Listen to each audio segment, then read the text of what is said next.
So let's start the things, and today we are going to talk about section 8, media studies.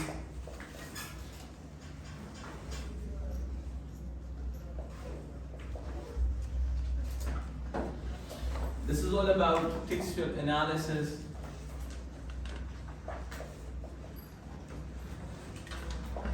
and representation.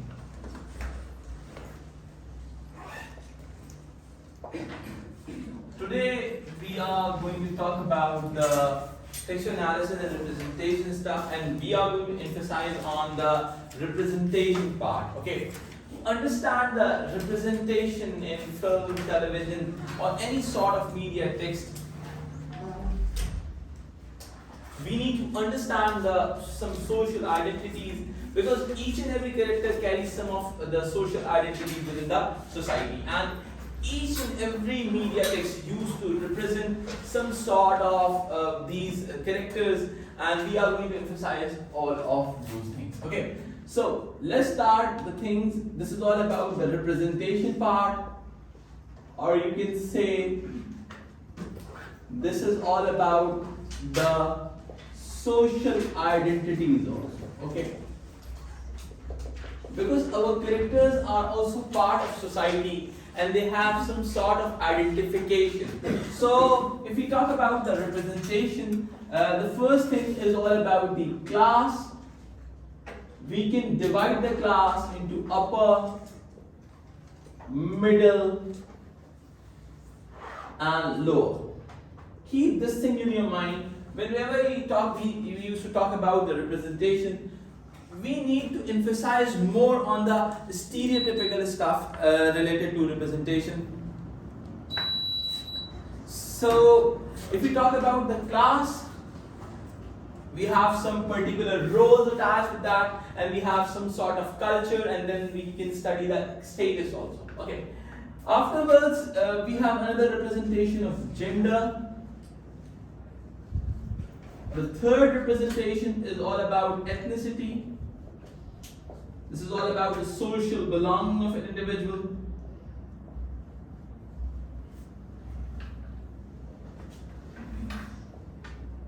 Afterwards, we have age. Then we have regional identity.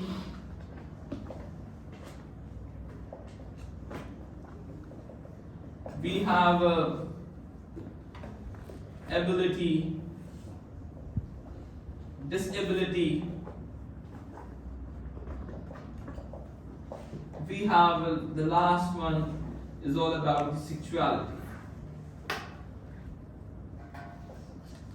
So if we talk about the representation of gender, stereotypically we used to emphasize gender into binary means like male and female. And if you talk about ethnicity, stereotypically we can divide the ethnicity into two major areas like minority and majority of society. Afterwards, we have some sort of age cohorts available. Age cohorts means age groups like childhood, young, adult, and elderly.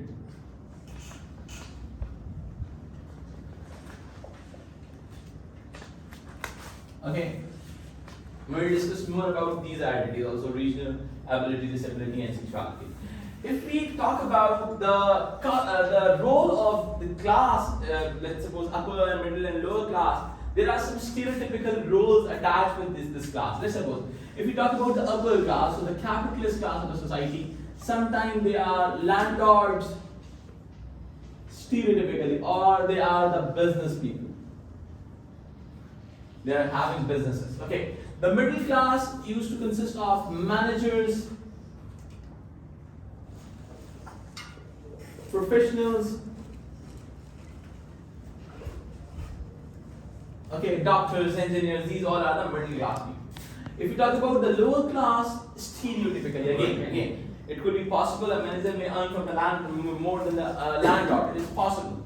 But if you talk about the stereotypical role is all about the managers and professionals. Okay. If we talk about the lower class, this is all about the manual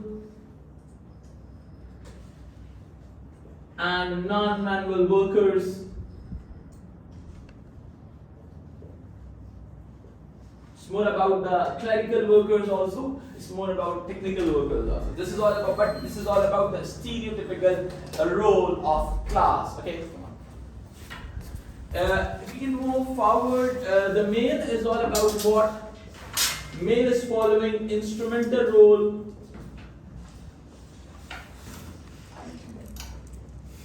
Or you can say economic role. While if you talk about female, stereotypically, this is more about the expressive role.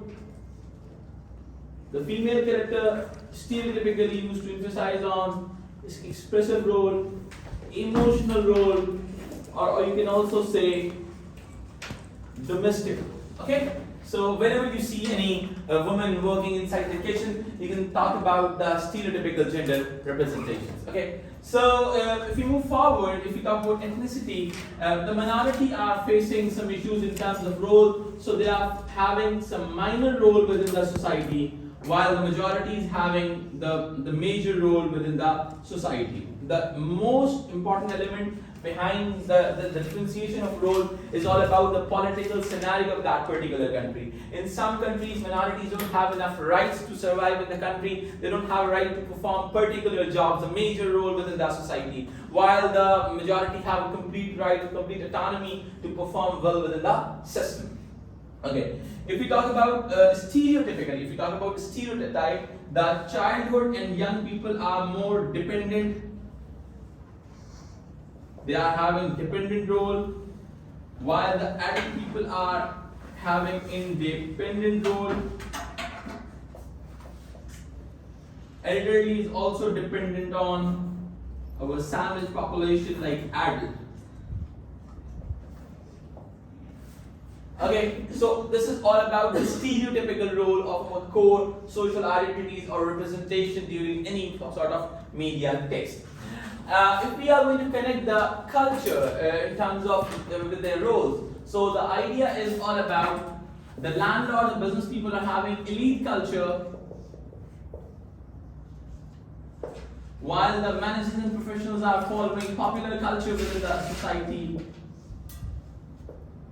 And manual and non-manual workers are following the mass culture within the society.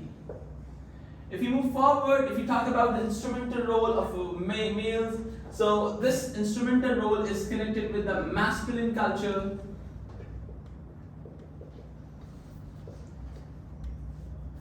Actually, these key terms will definitely help you to score good marks. Okay. So if we talk about the emotional role and expressive role, this is all about the feminine culture.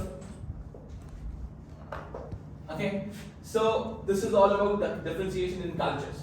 If we talk about minority, they are having minority subculture, and majority is having mainstream culture. This is the main culture of society.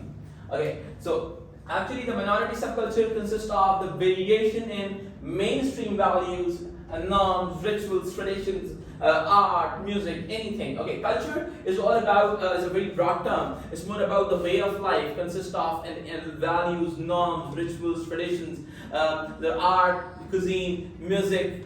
Okay, so if we talk about the minority is going to, the minority subculture or any sort of subculture is a variation in the mainstream culture.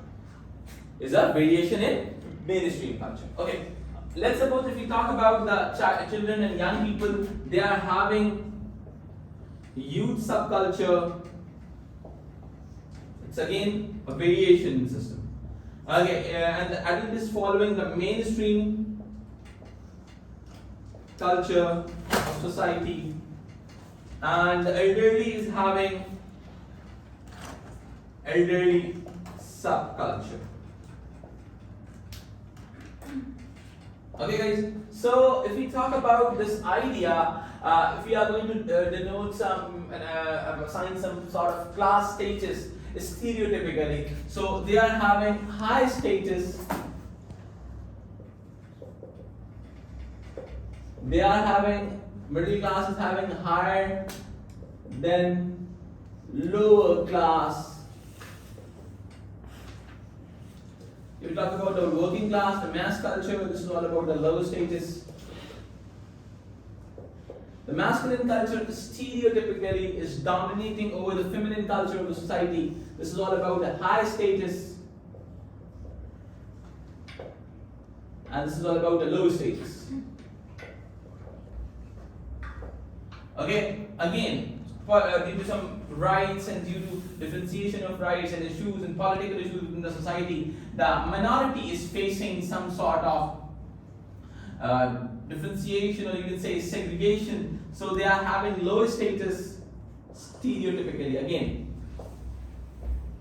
we all have studied the Stuart Hall theory of representation. According to Stuart Hall, the media used to represent the stereotypical values, stereotypical norms, stereotypical scenarios within the media text. Okay, so if we move forward, this is our the majority is having the high status. The youth subculture is comparatively having low status, or is considered deviant subculture, and they are having high status. The adults are having high status, again due to differentiation in economic power, economic dependency and social dependency. The elderly is also having low status. Okay, so this is all about the core representations. Let's talk about these representations also. These representations are also important. The regional identity, which region your characters are having, and what are the how you are going to know this thing that your characters are having this regional identity. So you need to emphasize on signs and symbols first. We all have studied the Ferdinand's theory of semiology. This is all rotates around the signs and symbols. Okay. You can also think about the mise-en-scene code.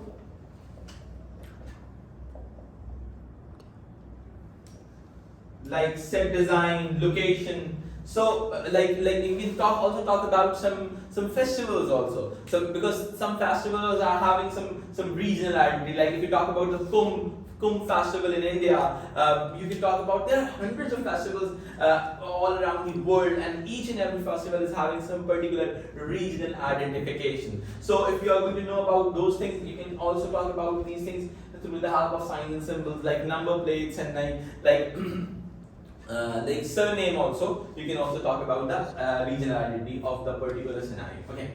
So another thing is ability, disability. This is also dependent on, most of the time this is also dependent on mise-en-scene.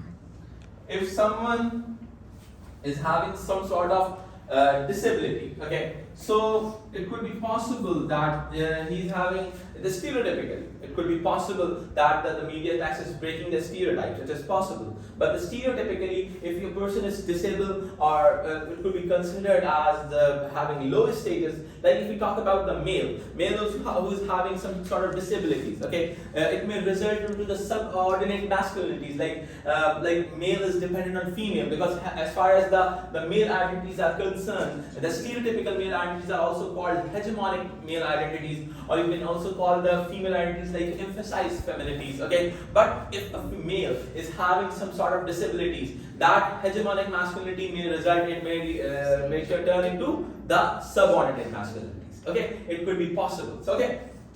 So you need to emphasize on mise-en-scene code. You need to think about the props.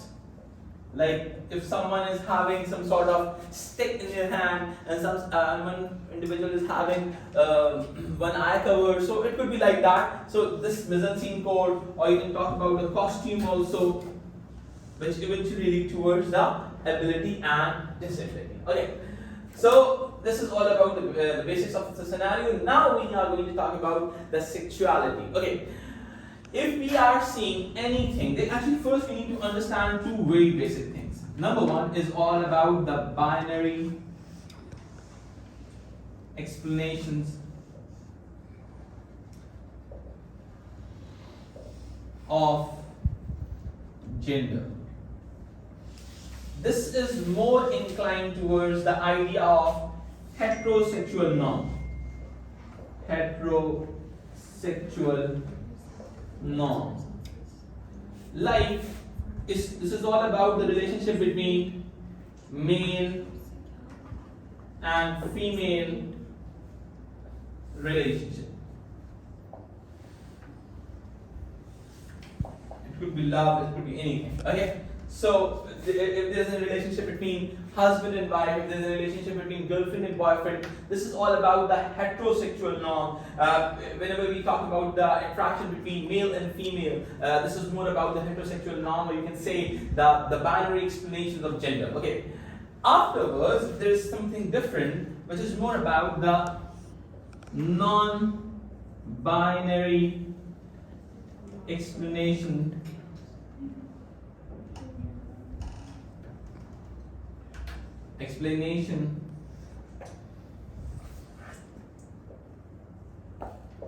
of gender. Like, here we need to talk about LGBTQ. This is more about the lesbian, gays, bisexual, transgenders, and queers. Okay, so this is all about the non-binary explanation.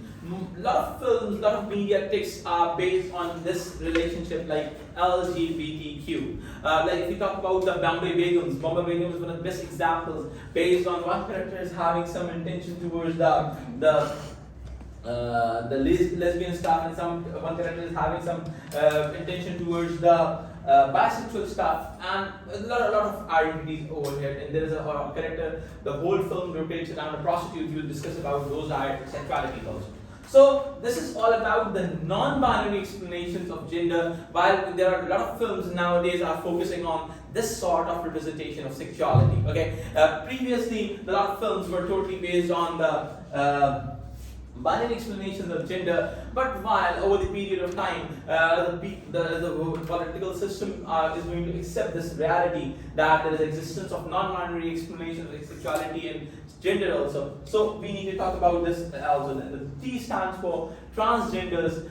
There is a difference between transsexuals and transgenders. Some of the countries used to accept the transsexuals, but they're not going to accept the transgenders. The whole difference between the transgenders and transsexuals is more about the transgenders are the people who are having the behavioral inclination towards another gender, and the transsexuals are people who are having some biological inclination towards another gender. So another thing is all about the queers who are having some socialization, some nurturing or some developing issues which may incline towards in their action towards another gender. So this is all about the non-binary explanations of gender. While another one is all about the objectification of women,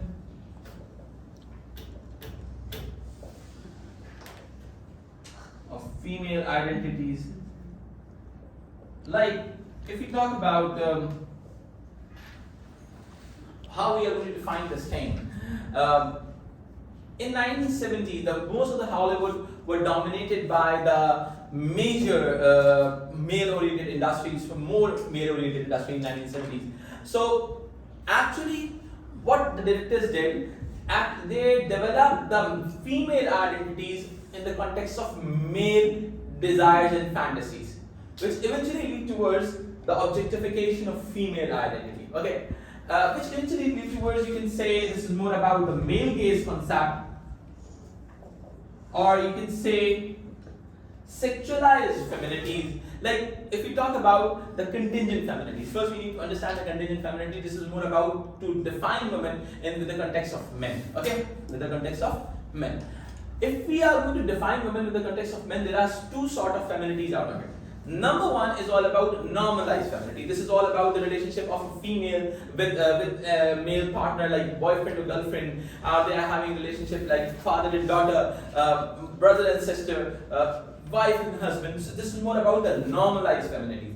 But on the other hand, a lot of media text is based on sexualized feminities, like they are developing the female identity on the basis of male desires and fantasies. So how they used to represent this sort of thing? They used to represent these sort of things with the help of mise-en-scene code, light, costume.